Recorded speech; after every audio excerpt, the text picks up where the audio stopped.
जय हिंद दोस्तों, स्वागत है आपके अपने चैनल आचार्य देव में। आज के इस वीडियो में हमने वास्तविक संख्या के गुण यानी कि properties of the real number के बारे में आज हम आपसे अवगत करेंगे, क्योंकि हमने कल इसके पहले वीडियो में संख्या पद्धति के दो भेद यानी वास्तविक संख्या और काल्पनिक संख्या यानी इमेजिनरी नंबर और रियल नंबर के बारे में आपके विश्लेषण कराया था। लेकिन उसके हमने भेद यानी प्रमित संख्या या रेशनल नंबर इरेशनल नंबर के बारे में बताया था। लेकिन आज की इस वीडियो में वास्तविक संख्या हमने बताया था कि सभी संख्याएं वास्तविक संख्या होती है। जैसे मान लीजिए -2 हो, +2 हो, रूट में हो, रूट से जितनी भी संख्याएं आपको वास्तविक जीवन में उपयोग होता है सभी वास्तविक संख्या है। लेकिन आज के इस वीडियो में हमने वास्तविक संख्या के गुण और प्रॉपर्टीज ऑफ रियल नंबर के बारे में आपको बताएंगे। चलिए शुरुआत करते हैं। लेकिन तो आगे चलते हैं, इसमें कह रहे हैं कि वास्तविक संख्या के गुण यानी properties of the real number. Properties of the real number इसके मुख्यतः 4 भेद होते हैं। मुख्यतः 4 भेद, जिसमें पहला होता है क्रम विनिमय नियम या इसे क्रमागत नियम कहते हैं। क्रमागत नियम मतलब कि जैसे कि आगे जैसे अगर मान लीजिए कह रहा है कि 2 का क्रमागत नियम, 2 का क्रमागत संख्या क्या होगी, 2 के बाद क्या आती है, 2 के बाद 3 फिर 4, यानी क्रमागत मतलब क्रम से आने वाली संख्या को क्रमागत संख्याएं भी कहते हैं। जिसे करते हैं क्रम विनिमय नियम या कम्युनिटिव ऑफ द लॉ। तो इसके मुख्यतः 4 भेद होते हैं। इसमें पहला है क्रम विनिमय नियम, दूसरा है साहचर्य नियम, तीसरा है योज्य प्रतिलोम नियम और चौथा है गुणात्मक प्रतिलोम नियम। तो हम पहले इसमें देखते हैं क्रम विनिमय नियम के लाभ। हम आपको धीरे धीरे यानी कि जीरो से लेकर हम आपको हाई तक ले चलेंगे। लेकिन पहले आप जिसके घर बनाना हो तो अगर आपको जरूर नींव मजबूत करना पड़ता है, क्योंकि अगर नींव नहीं मजबूत होगा तो घर भी गिर सकता है। इसलिए हम जीरो से लेकर चलते हैं कि आप जो प्रॉपर्टी आप जो नहीं पढ़े हैं वो भी पढ़ सकें। चलिए तो देखते हैं इसमें क्रम विनिमय नियम यानी कम्युनिटिव ऑफ द लॉ।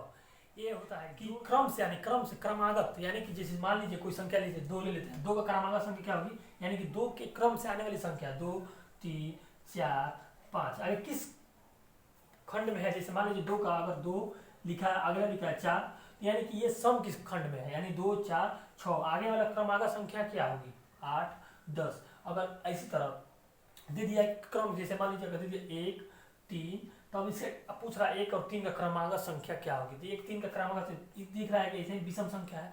तो 1, 3, 5, 7 यानी क्रमागत संख्या यानी क्रम से आने वाली जो संख्या क्रम से आएगी उसी क्रमागत संख्या कहते हैं। चाहे सम हो, विषम हो, अभाज्य हो, भाज्य हो, उससे मतलब नहीं है। यानी क्रमागत जो उसे क्रम आने वाली संख्या को क्रमागत संख्या। इसी तरह होता है क्रम विनिमय नियम। क्रम विनिमय नियम वह नियम होता है जिसमें हम संख्या को आपस में अदला बदली कर सकते हैं। जैसे मान लीजिए अगर कोई संख्या ले लेते हैं, संख्या में अगर मान लीजिए कल्पना करते हैं, जैसे मान लीजिए a प्लस b, ये जोड़ क्रम विनिमय नियम होता है। यानी जोड़ क्रम विनिमय नियम a और प्लस b, अगर कोई संख्या मान लीजिए कोई a और प्लस b है, अब इसको आपस में बदला कर देते हैं b प्लस a, कोई फर्क नहीं पड़ता, यानी कि जोड़ने पर वही संख्या आएगी। क्रम विनिमय नियम के 2 खंड होते हैं। इसमें कह रहा है कि a और प्लस b, यानी जोड़ेंगे तो a प्लस बी और b प्लस ए भी लिख सकते हैं। और इसी तरह दूसरा नियम है गुणात्मक नियम, गुणा क्रम विनिमय नियम, यानी कि अगर a गुणे b हो तो हम इसको लिख सकते हैं, लिख सकते हैं b गुणे a लिख सकते हैं। यानी कि इसकी गुणात्मक और धनात्मक दोनों में आपस में बदला बदली हो सकता है, अंकों का बदला बदली। जैसे मान लीजिए अगर ले लेते हैं 2 + 3, हम इसको भी लिख सकते हैं 3 + 2, कोई फर्क नहीं पड़ने वाला। लेकिन इसमें घटाव और भाग का क्रम विनिमय नियम नहीं होता है। जोड़ का हो सकता है कि आपस में संख्या का स्थानांतरण कर सकते हैं, लेकिन घटाव और भाग का कि इसमें जोड़ और गुणा का अंकों का स्थानांतरण हो सकता है। जैसे अगर 2 + 3 हो सकता है तो हम 3 + 2 भी लिख सकते हैं, क्योंकि अंकों का स्थानांतरण हो सकता है। लेकिन अगर इसमें घटा और भाग का नहीं हो सकता है।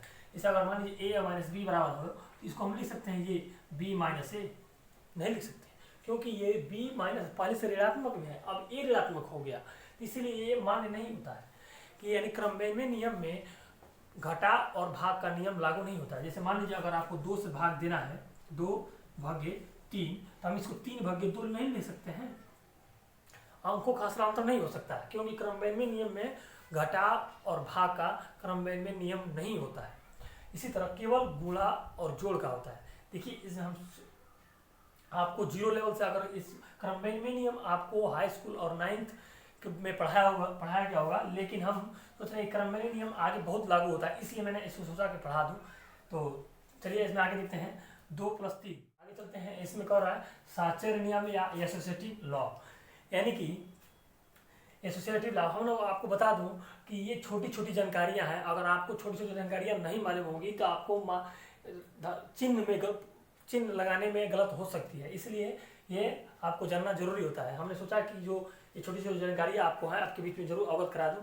चलिए इसमें कह रहा है साचर नियम, अगर मान लीजिए कोई संख्या है, कोई दे दीजिए संख्या जैसे कि 4+3, अगर +3 हो तो इसको अंतरांतरण यानी साचार नियम क्या हो सकता है, तो यानी इसको लिख सकते हैं 3 प्लस, जहां है इसको आपस में संख्या बदल सकते हैं, क्योंकि जोड़ घटाना है, इसको कोई मतलब नहीं है। ये होता है जोड़ साचर नियम, साचर नियम। लेकिन अगर इसी तरह माइनस में इसमें भी हो, यानी कि ऋणात्मक और भाग वाला होता है, उसका नियम लागू नहीं होता है। इसमें तो दे दे अगर दे दिया कि 9 × 6 × 3 बराबर, इसको भी हम इससे लिख सकते हैं गुणे, यानी कि आपस में संख्या का स्थानांतरण कर सकते हैं, गुणे 6, यानी गुणा का साचर नियम।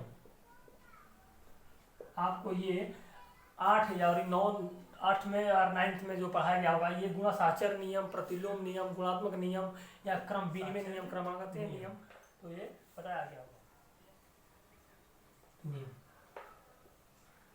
तो इसी तरह अब अगला नियम पर चलते हैं, योज्य प्रतिलोम नियम। योज्य प्रतिलोम नियम ये होता है कि जैसे अगर मान लीजिए कोई संख्या धनात्मक है, जैसे मान लीजिए अगर संख्या कोई ले लीजिए मान लीजिए कोई संख्या 27 है, अगर ये धनात्मक है तो इसको हम योज्य प्रतिलोम मतलब होता है कि उसके ऋणात्मक, अगर ऋणात्मक है जैसे कि 27 है तो इसका योज्य प्रतिलोम क्या होगा, -27।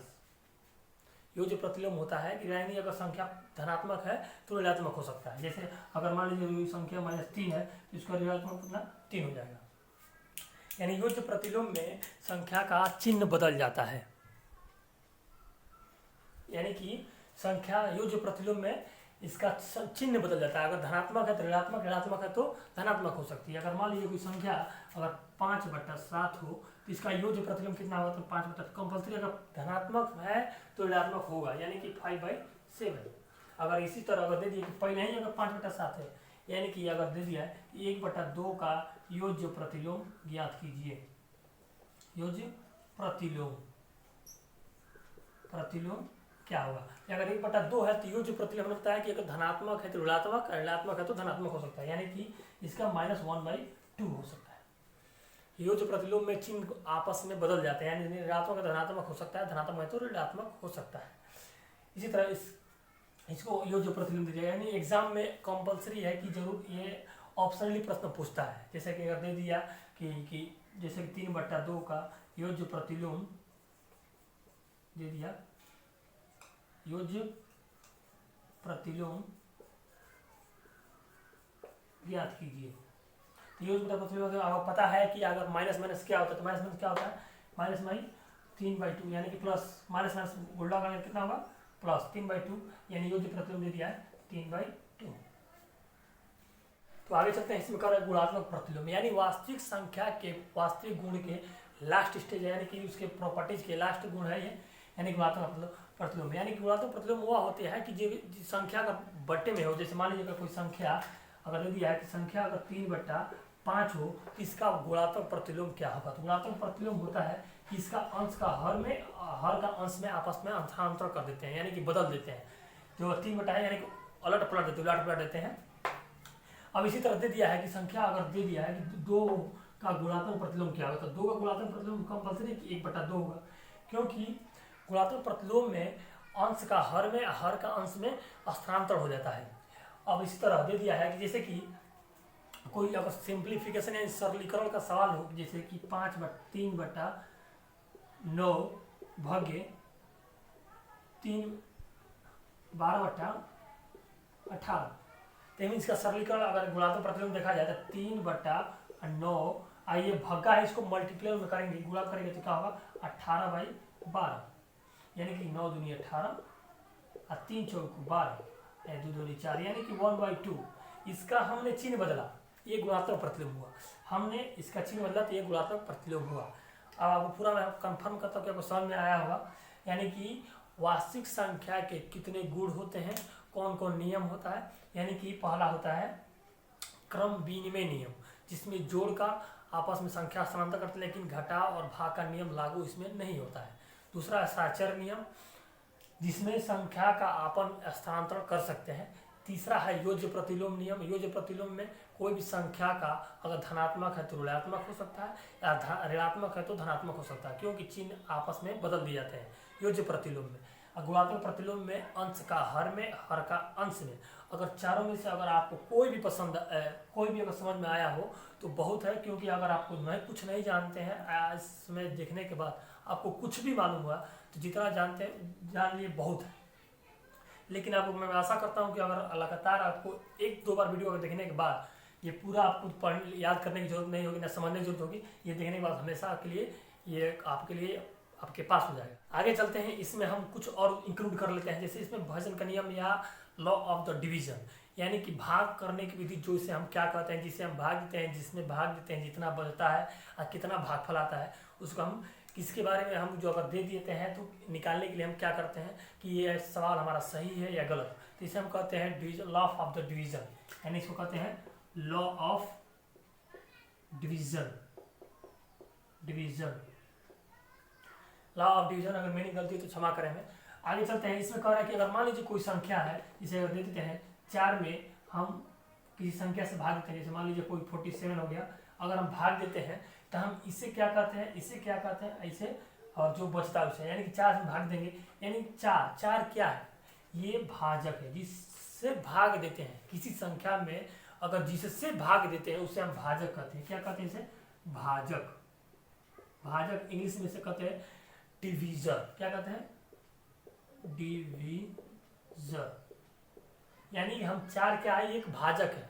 भाजक क्या होता है कि किसी भी संख्या से भाग देते हैं, किसी भी संख्या से, और जिसमें भाग देते हैं, उसे हम भाज्य कहते हैं, भाज्य कहते हैं। तो 47 क्या है? भाज्य।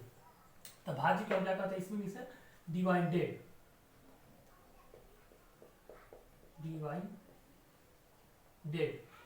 क्या कहते हैं? भाज्य को हम डिवाइडेड या भाज्य या डिवाइडेड कहते हैं, जो जिसमें हम भाग देते हैं,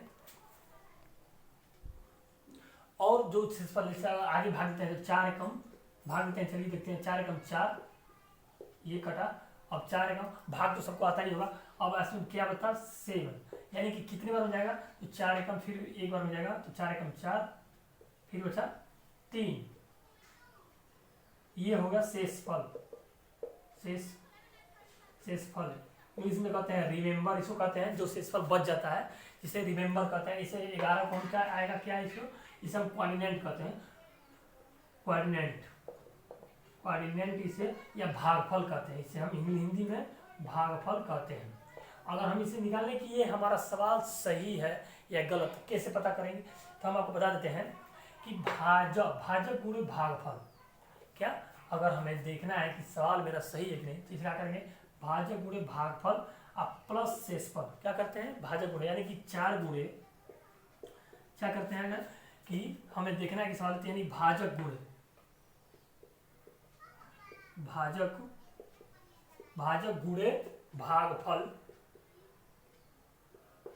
भागफल प्लस शेषफल, यानी कि प्लस शेषफल।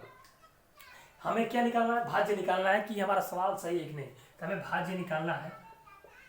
जिसको पता है उससे अच्छा है, लेकिन जो नहीं जानता उसके लिए रिवीजन भी, और जो जानता है उसके लिए रिवीजन हो सकता है, जो नहीं जानता उसके लिए एक सुनहरा मौका है। चलिए भाजक देखते हैं, भाजक कितना है? 4। अब भागफल कितना है? भागफल 11 है, तो हम इसे 11 करेंगे, प्लस शेषफल कितना है? 3। तो हम इसे जोड़ते हैं, 4 मल्टीप्लाई करके कितना? 44 और 3 47, यानी कि हमारा सवाल दिया गया तो बनाया गया वो सही है, यानी इसे हम 47, यानी कि हमारा सवाल सही है। तो क्या करते हैं? भाजक गुणे भागफल प्लस शेषफल। भाजक गुणे भागफल प्लस शेषफल। अगर शेषफल दे दिया हो, भाजक निकालना हो, तो ऐसे ही इसको पक्षांतर करेंगे, यानी हस्तांतर, इधर है प्लस में, इधर है तो माइनस, इसी तरह। तो हम भाजक और भागफल प्लस शेषफल, हम इसे भाजक निकाल सकते हैं। आशा करता हूँ जितना मैं पढ़ाया उतना आपको समझ में आया होगा। अगर वीडियो अगर अच्छा लगा तो आप अपने दोस्तों के साथ शेयर जरूर करें। और देखने के लिए धन्यवाद। Thank you for watching. जय हिंद, जय भारत।